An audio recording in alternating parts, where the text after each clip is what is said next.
This episode is brought to you by Shopify. Do you have a point of sale system you can trust, or is it a real POS? You need Shopify for retail. From accepting payments to managing inventory, Shopify POS has everything you need to sell in person. Go to shopify.com/system, all lowercase, to take your retail business to the next level today. That's shopify.com/system.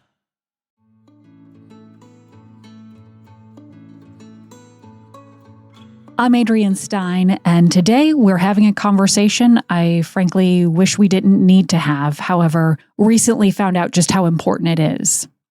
We had an unimaginable tragedy in Maine. A gunman shot and killed 18 people and then just took off. There was a manhunt for days. And with that, schools all across the state were canceled to keep people home.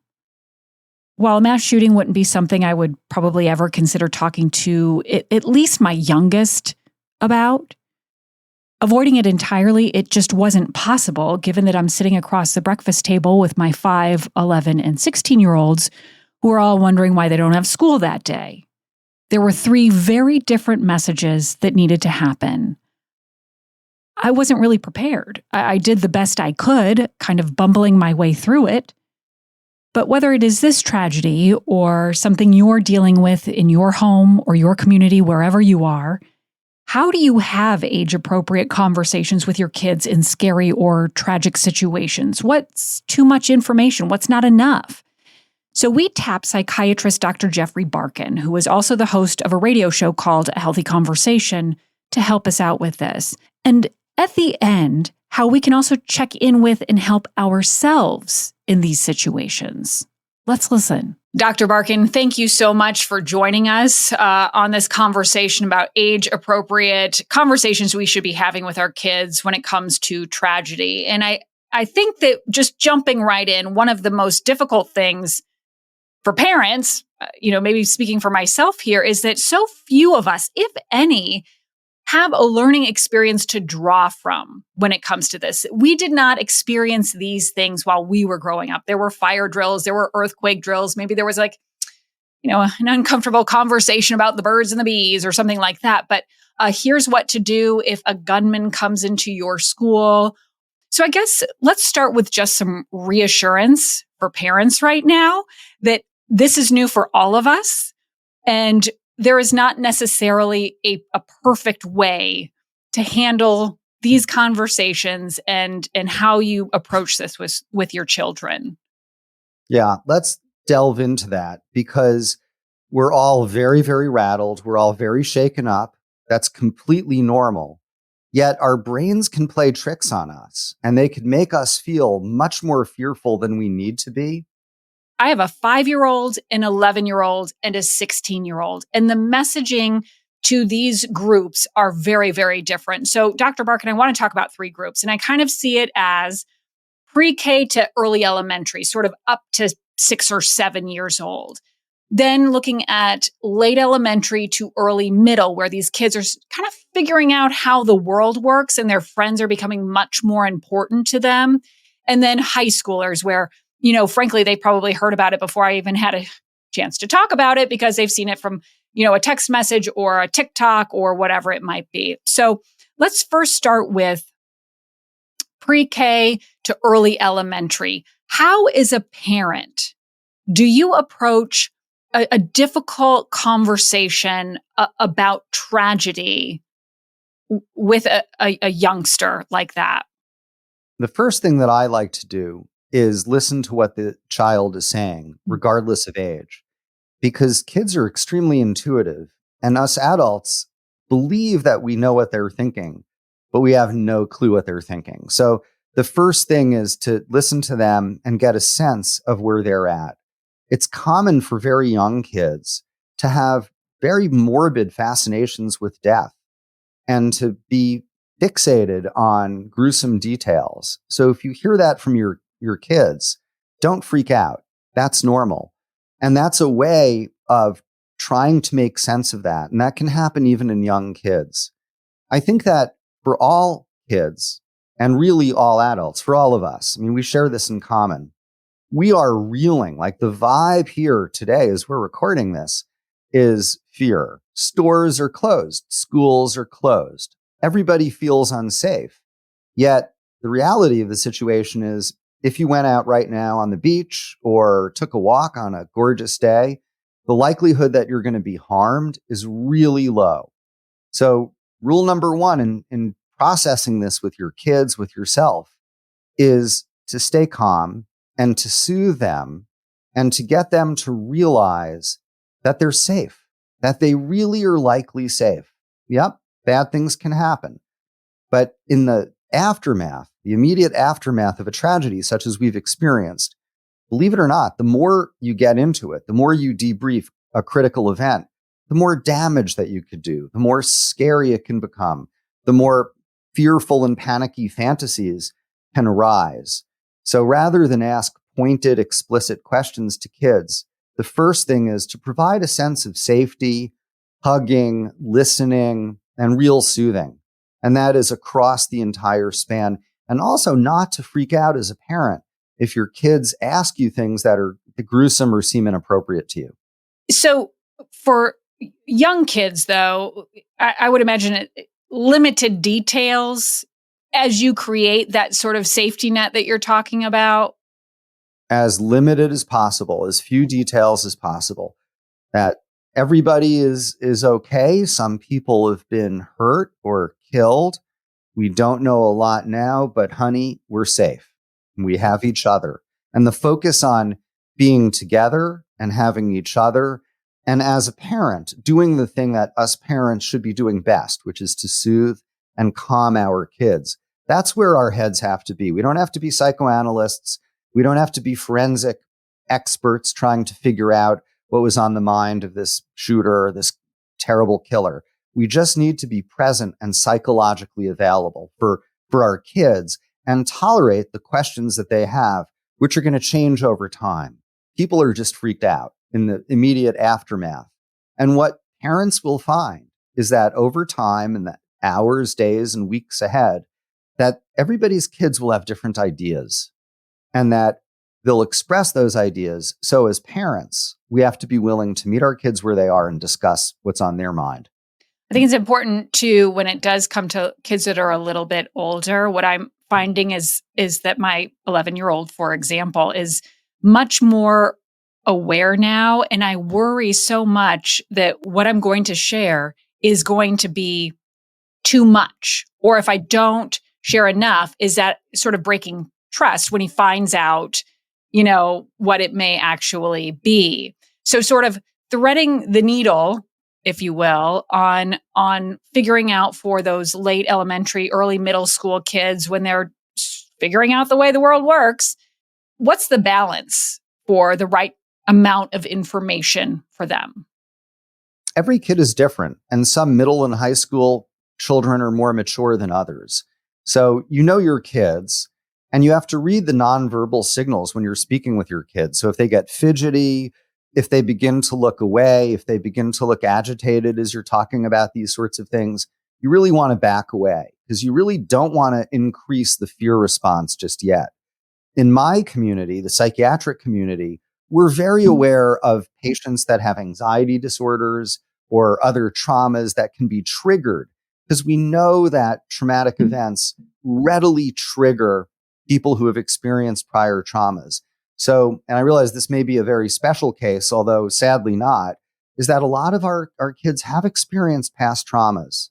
So we also have to be mindful from what they take in the news or what they may experience in their personal lives, whether it be from poverty or abuse issues, that the events that our kids take in really will re-trigger them. And as parents, the most important thing is to provide a sense of cushioning so that the re-triggering, should it occur in kids who are more vulnerable, for example, or adults, we can be particularly protective. I've also found that allowing space for the conversation to come up again, because sometimes I have the conversation, obviously, we have this very recent situation where we had a conversation in the morning, kind of got nothing, and then went back to it, like just checking in, how you doing? And still didn't really get much from him. And then as everybody's going to sleep, suddenly he had a lot of questions. And there were sometimes even just simple questions like, did we lock the door? Do you think police have already gotten him? That kind of thing. So just because it doesn't feel like maybe whatever it is you're saying is sinking in right away, doesn't mean they're not processing it, and just allowing that space for them to come back to you. Exactly. We have to allow that there's repetition and there's time, and that people will take time to come to a thought, to come to a specific cognition or belief. And we have to, as parents, be prepared to answer that. That's the most effective thing to do. Another thing that's extremely helpful is to empower older kids. And what I mean by that is, since your son, your 11-year-old, is asking you really good questions. Should we lock the door? The door is locked. These are things that we should all be doing. So coming up with a family safety plan, the act of empowering our kids and ourselves to make things safe at home, the doors are locked, the cars are locked, whatever the personal circumstances of the house are secure, allows us to do something. And the act of doing something reduces anxiety. We feel empowered rather than feel passive and rather than feel like potential victims. What's going to happen? What's the plan? Hope is not a plan. A plan is a plan. And when we have plans, we don't have to feel so anxious. A good plan includes how to get away from danger, how to stay in touch, but really where people need to go and get to. So all of the things that your 11-year-old is suggesting and asking are really, really helpful, and he should be commended. This episode is brought to you by Shopify. Do you have a point of sale system you can trust, or is it a real POS? You need Shopify for retail. From accepting payments to managing inventory, Shopify POS has everything you need to sell in person. Go to shopify.com/system, all lowercase, to take your retail business to the next level today. That's shopify.com/system. Let's then talk also about teenagers, high school kids who, sometimes are receptive to conversations with parents and sometimes are not. But then also just, frankly, they know a lot. My daughter yesterday, timing-wise, the day after the shooting, came down and already knew she didn't have school and the reason why before I even had the conversation. So by the time they're in high school, are we just having frank conversations with our kids about what it is that has happened, reassuring them that they are safe? And, the likelihood of something happening in our home is very rare. But what does that conversation look like with teenagers or young adults? Yes, we're going to learn from our high schoolers because they're going to have access to the facts likely sooner than we will. So that's when the roles change a little bit, where rather than give information as we may to a middle school or a preschool age child, with a high schooler, they're more like a peer. You're having a discussion about what happened. So treating them like an adult, being appreciative of what you're learning, being open and honest, and most importantly, acknowledging their feelings. And as you say, making sure that they know that they're safe with you and with their friends is important. Another dynamic, and it's really kind of a critical dynamic with older kids in high school and certainly college, is as parents, we may overestimate the impact that we have. The older kids, high schoolers and college kids, tend to get their inputs from their friends, from their peer group. So often it's helpful to check in with your kids, not only about how they're doing, but about how their friends are doing. Again, showing your role that it's probably good to know who your kids' friends are in high school and college, so that by checking in with your own kid about how their friends are doing, indirectly you're checking in with your own kid as well. If we've had these conversations and we're sort of moving forward, how can we tell if our child might be struggling with fear or anxiety, even if that's not something they're necessarily articulating to us as parents or caregivers? What are some of the signs? Well, the first thing is create a forum so that your child feels comfortable telling you if they're feeling anxious or panicky. The other is don't feel shy asking. People have this errant belief that if they ask somebody a question, even if it's something like, are you suicidal, that they're going to give the person the idea to take their life. But nothing is further from the truth. We can check in with people. We could ask how we're feeling. And in fact, that's really critical because none of us want to feel alone at a time of tragedy. So I think feeling comfortable checking in with your kids is absolutely where it's at. I think one thing too to talk about is parents' mental health. We talk a lot about helping our children, very important. But even when we're not in the midst of a crisis or there is an event happening in the now, it feels like there is underlying anxiety or fear for a parent. And again, maybe I speak for myself here, but admittedly, I take my kids to school in the morning and I physically touch their arm and I say, I love you. And it is because, if I'm being totally honest with myself, because I am afraid if something were to happen to them at school.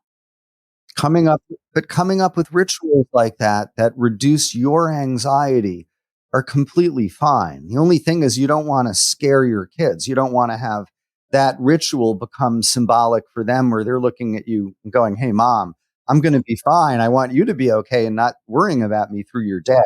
It is very casual. Just, hey, I love you, bud, that kind of thing. And just pat his arm or whatever it is. But I don't think I'm alone in that. And maybe that's what you've referred to as catastrophizing. You're kind of going to the worst possible case scenario. But, it feels like because we hear about school shootings, unfortunately, regularly, shootings in places that are supposed to be safe, it doesn't have to be a school, that there's just this underlying fear and anxiety. So for parents, how do we check in with ourselves and make sure we're taking care of our mental health? What are some of the things that we can do? This is a great question. And I'm really glad that you asked it. Because, when you're on an airplane before the flight, they talk about if the oxygen mask comes down, put your mask on first so that you could help others. Really, that's what you're asking. And that is how do us parents who have to help our kids take care of ourselves. And the first thing is we have to get control of our own anxiety. We live in anxious times. We live in times where we have to worry about our kids being shot in school. We have to worry about our kids getting involved with drugs and overdosing on fentanyl. These are the trends that everybody is facing. This is new for parents. This is not something that when I raised my kids, which was not long ago, had to contend with. It's very important that parents take care of their own needs. You'll know if you feel anxious or panicky. Anxiety and panic have two basic sets of symptoms, if you will. One is emotional, where you're feeling nervous, anxious, panicky, kind of like you're waiting for something bad to happen. And the other are physical symptoms. Maybe your heart is racing, you're short of breath, you're sweaty or shaky. If you're having those symptoms, that's anxiety. And we live in real anxiety-filled times. It's not normal to have to worry about a child being killed in school or overdosing on drugs laced with fentanyl. So as parents, the most important thing that we need to do is to acknowledge that those fears are real, they're justified, and we have to connect with other parents and come up with collective strategies to protect our kids. By coming up with strategies to protect our kids, it helps lessen our anxiety because it turns out that the more we think through problems, that actually lessens our anxiety. Too much anxiety makes it hard to think and problem solve. So really the needle that we're needing to thread is the needle of coming up with a plan that's safe, communicative, appropriate with our kids. But to do that, us adults have to feel safe. And there's safety in numbers. We have friends, we have other parents. Connect with them because probably, most likely, almost definitely, you're feeling what you're feeling too. Yeah, just sharing your feelings so that you're not alone. It's a basic sense of community. I think journaling can help too. I know we have talked about that before. Journaling is very helpful. It allows you an opportunity to get your fears out. And as we get our fears out, It allows us to be more logical and more focused. And when we realize that we live in a very safe world relative to times in the past, I find that fact to be very, very humbling and safety inducing and relaxing. I mean, if you think about 1910, the average lifespan in our country was 47 years old. Wow. Now it's 78 years old. That's a lot to celebrate. The risk of dying and childbirth has actually gone way down. And it's important that we remind ourselves of these truths, because if we forget these truths, we're going to be stuck with unnecessary anxiety and fear. And the thing about fear and anxiety is if it prevents us from doing the things that we need to do, it's really destructive to us as a society. We need to get back to going to school, going to work, being able to safely get a cup of coffee at Starbucks or whatever your items are at Target or other places that have closed up. And we have to remind each other that we're in it together and that we are safe. If there is one takeaway from our conversation today that parents can do for themselves or for their children, what would that be? In the immediate aftermath of a catastrophe, don't go too far. Don't try to do a critical incident debriefing. The most important thing is to realize that the first step is to reestablish a sense of psychological safety, hug each other, speak with each other, and really reinforce the reality that as a community, despite these tragic events, we are safe. Let's take some deep breaths and get our emotions under control. Great advice. Dr. Barkin, thank you so much for joining us today. Of course, we will have this conversation as well as a host of resources for you on wgme.com/raisingme. My pleasure. Thanks, Adrienne. There are a few things that really stuck out to me today. First is, regardless of age, staying calm in difficult conversations is really the most important thing that we can do. Kids are like energy sponges. They can tell if we're feeling anxious or fearful. Calmness is going to help create that safe space for them, especially if there's something they want to share. So before you dive into tough conversations, take some deep breaths. Go outside for a minute. It could look different for everyone. Secondly, the importance of taking action to help reduce anxiety in situations where we feel there's a lack of control. Dr. Barkin said this, and I loved this. Hope is not a plan. Yeah, that's applicable to so many things. But is there a family emergency plan that maybe you can work on together? Or is there something you can do to help people? In the case of Maine, is it writing cards to victims or others in the community? Maybe there's a way to donate time or money, just finding a small way to take some control back. Finally, are we taking care of ourselves? Think about that old adage of putting your own oxygen mask on first. Check in with you. Call an old friend, journal, take a quiet walk. Do whatever it is to help you recenter in order to be your best self for you and your family. Thank you so much for being part of Raising Me. I'm Adrienne Stein. This episode is edited by Megan Littlefield. Please follow Raising Me wherever you get your podcasts. Of course, a positive rating and review helps others find this message as well. Wherever you are, I hope you learned something new and get to take a little time for you.